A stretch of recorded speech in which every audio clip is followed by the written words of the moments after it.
Scroll చేయొద్దు. మీకోసం చిన్న ప్రార్థన చేయాలని ఆశపడుతున్నాను. ఈ ప్రార్థనలో ఏకీభవించండి. ఈ లోకంలో మనల్ని ఎంతమందో బాధ పెడుతూ ఉండవచ్చు. శ్రమలు మనల్ని బాధ పెడుతూ ఉండవచ్చు. మన చుట్టూ ఉన్న పరిస్థితులు మనల్ని బాధ పెడుతూ ఉండొచ్చు. ఈరోజు మనుషులు నీకు సహాయం చేయకపోవచ్చు, కానీ దేవాతి దేవుడు నీకు సహాయం చేస్తాడు. ప్రార్థనలో గొప్ప శక్తి ఉందండి. మనం ఎప్పుడైతే హృదయపూర్వకంగా విశ్వాసముగా ప్రార్థనలో అడుగుతామో దేవుడు మనకు అందిస్తాడు. అందుకే దేవుడు మాట్లాడుతూ, నీవు ఆపత్కాలమున నన్ను గూర్చి మొర్రపెట్టుము, నేను నీకు ఉత్తరమిస్తాను, నీవు నన్ను మహిమపరిచెదు అంట. ఈరోజు నీకున్న పరిస్థితులు, ఆపత్కాలంలో ఉన్నావా, ఆపద పరిస్థితుల్లో ఉన్నావా, ఈరోజు దేవుని వైపు చూసి మొరపెట్టు. ఈరోజు దేవుడు నిన్ను సమాధానపరుస్తాడు, నీకు కావలసింది అందిస్తాడు. అట్ ది సేమ్ టైం సాక్షిగా నిన్ను నిలవబెట్టుకుంటాడు. మరి ప్రార్థనలో ఏకీభవిస్తావా?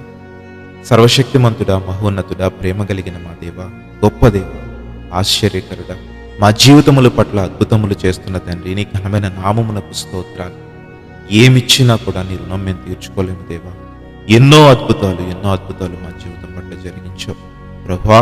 ఈరోజు సజీవంగా మేము ఉన్నాము అనంటే, బ్రతికి ఉన్నాము అనంటే, ఊపిరి తీసుకుంటున్నాము అనంటే కేవలము నీవు మా ఎడల చూపుతున్న కృప వలన మాత్రమే తండ్రి. ఈరోజు చూడాలని ఎంతో మంది ఆశ కలిగి ఉన్నా అయ్యా మా మధ్యలో కొంతమంది లేరు.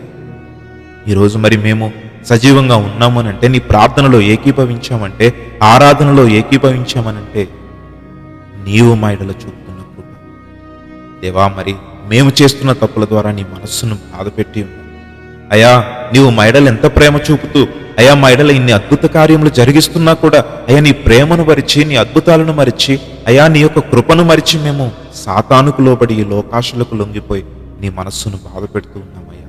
దయతో మమ్మల్ని మన్నించండి తండ్రి. అయ్యా వాగ్దానం ఇచ్చావు, ఆపత్కాలమందు మొరపెట్టుము, నేను నీకు ఉత్తరమిస్తాను, నీవు నన్ను మహిమపరిచెదవు అని. ప్రభువా, ఆపద పరిస్థితుల్లో ఇప్పుడు నీ సన్నిధిలో మొరపెడుతూ ఉన్నామయ్యా. చెప్పుకోలేని సమస్యల చేత, ఆర్థిక ఇబ్బందుల చేత అయ్యా, ఇంకనైనా మరి ప్రార్థనలో విశ్వాసముతో ఏకీభవించి ఏ సమస్య గురించి అయితే నీ సన్నిధిలో మొరపెడుతున్నారో ఇప్పుడే యేసు నామములో విడుదలను, విమోచనను, సమాధానమును అనుగ్రహించమని ప్రకటిస్తుంది. గొప్ప దేవా, ఈ రోజంతటిలో తోడైన తండ్రి ప్రభువా, మరి ఈ ప్రార్థనలో ఏకీభవించి నీ సన్నిధిలో మొరపెడుతున్న ప్రతి ఒక్క వారిని మీరు దర్శించి వారి హృదయములకు నెమ్మదిని, శాంతిని, సంపూర్ణ సంతోషమును అందించుకొని ఇచ్చిన ప్రార్థనని పాదముల చెంతకు చేర్చుకుని యేసు నామములో